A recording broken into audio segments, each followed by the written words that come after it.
Good morning class.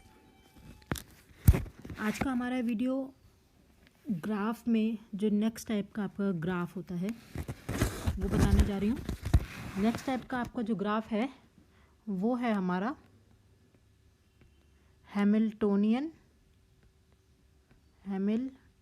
बच्चों जैसा बोलोगे वैसे ही लिखा जाएगा, स्पेलिंग कभी भी गलत नहीं होगी, तो इसलिए ध्यान से देखिएगा कैसे प्रोनाउंस करते हैं, ठीक है। हैमिल्टोनियन ग्राफ, ठीक है। लास्ट क्लास में हमने यूलर ग्राफ और यूलर थ्योरम के बारे में बताया था। नेक्स्ट आपका आता है हैमिल्टोनियन ग्राफ। बच्चों हैमिल्टोनियन ग्राफ हमारा यूलर ग्राफ से किस तरीके से अलग है, पहले बेसिक समझिए। हैमिल्टोनियन ग्राफ में हम वर्टिसेस पे ध्यान देते हैं, यानी कि जो हमारे वर्टेक्स होते हैं हम उन पे ध्यान देते हैं, जबकि जो हमारा यूलर ग्राफ था उसमें हम एजेस पे ध्यान देते थे कि हमारा कोई भी एज रिपीट ना हो। हैमिल्टोनियन में हम क्या करेंगे, हम ये ध्यान देंगे कि हमारा कोई भी वर्टेक्स रिपीट ना हो, सिर्फ एक बार विजिट हो, लेकिन कोई भी वर्टेक्स छूटना नहीं चाहिए, कोई भी वर्टेक्स हमारा लेफ़्ट आउट नहीं होना चाहिए, एजेस हमारी भले ही लेफ़्ट आउट हो जाए, ठीक है। तो आइए इसको हम एक एग्जाम्पल के थ्रू समझाते हैं। तो बच्चों यहाँ पे मैं एक ग्राफ बना रही हूँ, ध्यान से देखिएगा। ये मेरा एक ग्राफ है, ठीक है। इसमें हमारे 5 वर्टिसेस हैं। Let's suppose this be A, this be B, C, D and E, ठीक है। अब इस ग्राफ में बच्चों देखिए, अगर मैं इसको विज़िट करना शुरू करूं, मैंने कलर चेंज कर दिया है ताकि आपको डिफ्रेंशिएट पता चल सके। मैं अगर ए से चलना शुरू करती हूं,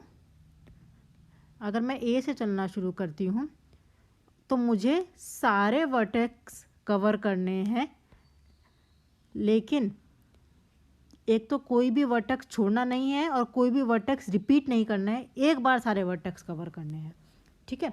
अब देखिए मैंने ए से चलना शुरू किया, मैं आ गई ई पे, ई वाला वर्टेक्स मैंने कवर कर लिया। अब ई से मैं बी पे भी जा सकती हूँ, सी पे भी जा सकती हूँ और डी पे भी जा सकती हूँ, कहीं भी एक जगह जा सकती हूँ। तो लेट्स सपोज मैं ए से बी पे चली गई। अब बी पे जाने के बाद मैंने ये वाला वर्टेक्स कवर कर लिया।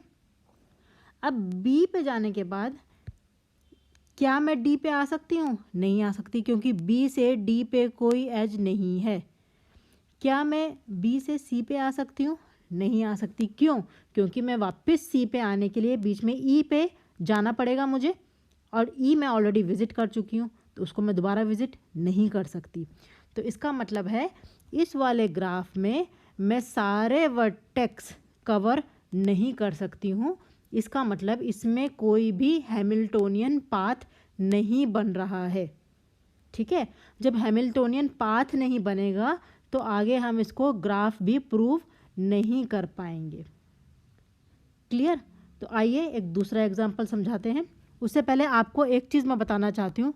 आपको मैंने कुछ टर्म्स बताई थी, पाथ, साइकिल और ग्राफ। हमने जब यूलर ग्राफ पढ़ा था, तो किसी भी ग्राफ में पाथ होना चाहिए, साइकिल होना चाहिए, तभी वो ग्राफ प्रूव होता है, यूलर वाला जब हमने पढ़ा था। सिमिलरली हैमिल्टोनियन में भी अगर उसमें हैमिल्टोनियन पाथ है और हैमिल्टोनियन साइकिल है तो वो ग्राफ हमारा हैमिल्टोनियन ग्राफ कहलाया जाएगा। खाली पाथ होगा तो भी नहीं कहलाया जाएगा, साइकिल होगी तो पाथ होगा ही होगा, but vice versa is not true. मतलब पाथ होगा तो साइकिल भी होनी कंपलसरी है, ऐसा ज़रूरी नहीं है। तो अगर आपके ग्राफ में हैमिल्टोनियन साइकिल है तो वो आपका ग्राफ हैमिल्टोनियन होगा ही होगा। तो हमें पहले पाथ निकालना है और फिर साइकिल निकालनी है।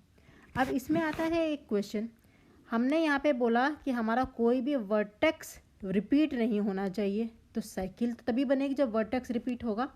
तो इसमें यही एक आपका एक्सेप्शन है कि आपके स्टार्टिंग के और एंडिंग के वर्टेक्स रिपीट हो सकते हैं। मतलब आपका स्टार्टिंग वर्टेक्स और आपका एंडिंग वर्टेक्स सेम होगा तो ही आपका साइकिल बनेगा, और उस साइकिल में अगर वो हैमिल्टोनियन है तो आपका वो हैमिल्टोनियन ग्राफ बनेगा। लेकिन उसके अलावा स्टार्टिंग और एंडिंग वर्टेक्स के अलावा और कोई भी वर्टेक्स आपका रिपीट नहीं होना चाहिए। ठीक है, हैमिल्टोनियन साइकिल की ये एक कंडीशन है। तो चलिए आप एक के लिए एक नया एग्जाम्पल मैं शो करती हूँ।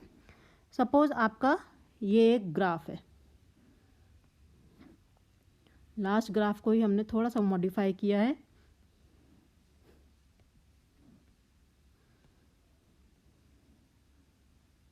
ठीक है, suppose this is A, this is B, this is C, this is D and this is E. ठीक है, तो अब इसमें हम हैमिल्टोनियन पाथ ढूंढते हैं कि क्या इसमें हैमिल्टोनियन पाथ बन रहा है। ध्यान से देखिएगा, मैं ए से स्टार्ट करूँगी, ए मैंने कवर किया, ए से मैं सी पर आई, सी मैंने कवर किया, सी से मैं ई पर गई, ई मेरा कवर हो गया, ई से मैं बी पर गई, बी मेरा कवर हो गया, और बी से मैं डी पर आ गई। तो यहाँ देखिए बच्चों, वर्टेक्स हमारे सारे कवर हो गए हैं, लेकिन हमारी एक एज हमारी लेफ्ट आउट है, यानी कि छूट गई है। तो इससे दो एजेस छूट गई हैं, लेकिन इससे हमें कोई प्रॉब्लम नहीं है, क्योंकि हमारे हैमिल्टोनियन की कंडीशन यही है कि हमारे वर्टेक्स सारे कवर होने चाहिए, एजेस बेशक से हमारे छूट जाएं। तो ये हमारा हैमिल्टोनियन पाथ बना रहा है। अगर मैं इस पाथ को लिखूं तो ये बनेगा मेरा ए, सी, ई, बी और डी। क्लियर, ये मेरा हैमिल्टोनियन पाथ बन गया। लेकिन यहाँ पे साइकिल नहीं बनी, क्योंकि हम यहाँ पे डी पे आके रुक गए, हम वापस से ए पे नहीं जा पाए, क्योंकि वापस ए पे जाने के लिए मुझे ई को दोबारा से विजिट करना पड़ेगा, जो अगेन आपके हैमिल्टोनियन साइकिल का, जो हैमिल्टोनियन पाथ का, साइकिल का या ग्राफ का जो भी कंडीशन है उसको वो वॉयलेट करेगा। तो इस वाले ग्राफ में आपका पाथ बन रहा है हैमिल्टोनियन, लेकिन साइकिल नहीं बन रही है। ठीक है, एक चीज़ का और ध्यान रखिएगा बच्चों, इस वाले एग्जाम्पल में खासकर आपको ये ध्यान रखना पड़ेगा कि आप विजिट कहाँ से कहाँ पे कर रहे हैं। फॉर एग्जाम्पल यहाँ पे तो हमने ए से सी पे पहले हम गए थे और सी से ई पर गए थे, तो हमारा पाथ हमें मिल गया था। सेम एग्जाम्पल में अगर आप पहले ए को विज़िट करते हैं और उसके बाद ई को विज़िट करते हैं, ई के बाद अगर आप सपोज़ लेट से बी को विज़िट करते हैं, तो यहाँ पे देखिए आप वापस डी और सी को विज़िट नहीं कर पाएंगे। क्यों? क्योंकि आपने ई को ऑलरेडी विज़िट कर लिया है, और बी से सी पे जाने के लिए आपके पास वापस ई होना बहुत ज़रूरी है। आप बी से डी पे तो आ सकते हैं, लेकिन डी से सी पे आने के लिए आपको ई विज़िट करना ही पड़ेगा, जो अगेन रूल को वॉयलेट करेगा। तो इसीलिए आप जब भी हैमिल्टोनियन पाथ बनाएं तो ये ध्यान से देख लें, क्योंकि एक वर्टेक्स से कई सारे रास्ते जाते हैं, तो ध्यान से देखिए आपको किस तरफ से मूव करना है। क्लियर? तो ये तो बच्चों हो गया हैमिल्टोनियन पाथ की बात, इसमें हमारी साइकिल नहीं आई, इसका मतलब है ये भी हमारा हैमिल्टोनियन ग्राफ नहीं बनाता है। आपको एक और एग्जांपल दिखाती हूँ जिसमें हम हैमिल्टोनियन ग्राफ बनाने की कोशिश करेंगे। सपोज़ ये मेरा एक ग्राफ है, ध्यान से देखिएगा। ठीक है, इसमें मैं नंबरिंग करती हूँ A, B, C, D, E and F. अब इसमें अगर मैं विज़िट करना शुरू करती हूँ बच्चों, तो सबसे पहले मैं पाथ देखती हूँ क्या इसमें हैमिल्टोनियन पाथ बन रहा है। तो अगर मैं ए से विज़िट करना शुरू करूँ तो ए से बी, बी से सी, सी से डी, डी से ई और ई से एफ, मेरा हैमिल्टोनियन पाथ बन गया। अब इसमें मैं अगर साइकिल ढूंढूंगी तो साइकिल में अगेन ए से बी, बी से सी, सी से डी, डी से ई, ई से F and again we have to go from F to A, क्योंकि मुझे साइकिल बनानी है। अब यहाँ देखिए ए हमारा स्टार्टिंग और एंडिंग वर्टेक्स दोनों है, तो हमने क्या कहा था कि हमारा स्टार्टिंग और एंडिंग वर्टेक्स सेम होना चाहिए अगर हमें हैमिल्टोनियन साइकिल चाहिए, उसके अलावा कोई भी वर्टेक्स सेम नहीं होना चाहिए। तो इसका मतलब ये हमारा एक हैमिल्टोनियन ग्राफ है।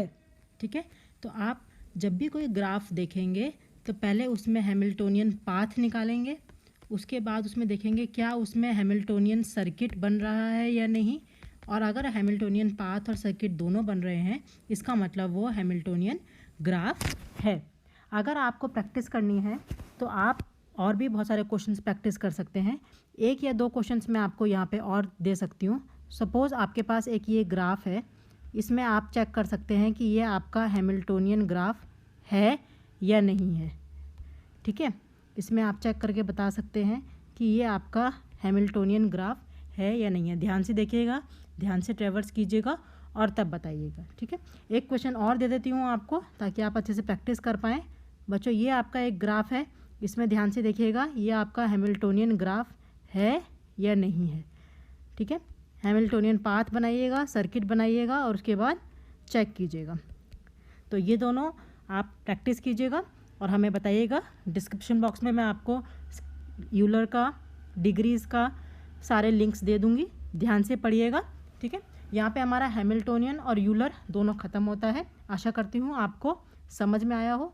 अगर कोई इससे रिलेटेड आपके मन में डाउट है तो आप मुझे डिस्क्रिप्शन बॉक्स में मैसेज कर सकते हैं। ठीक है, तो नेक्स्ट वीडियो में आपके मिलेंगे एक नए टॉपिक के साथ। तब तक आप पढ़ते रहिए, बहुत ध्यान से अपना ख्याल रखिए और हमारा वीडियो ज़्यादा से ज़्यादा शेयर कीजिए और सब्सक्राइब कीजिए। Thank you.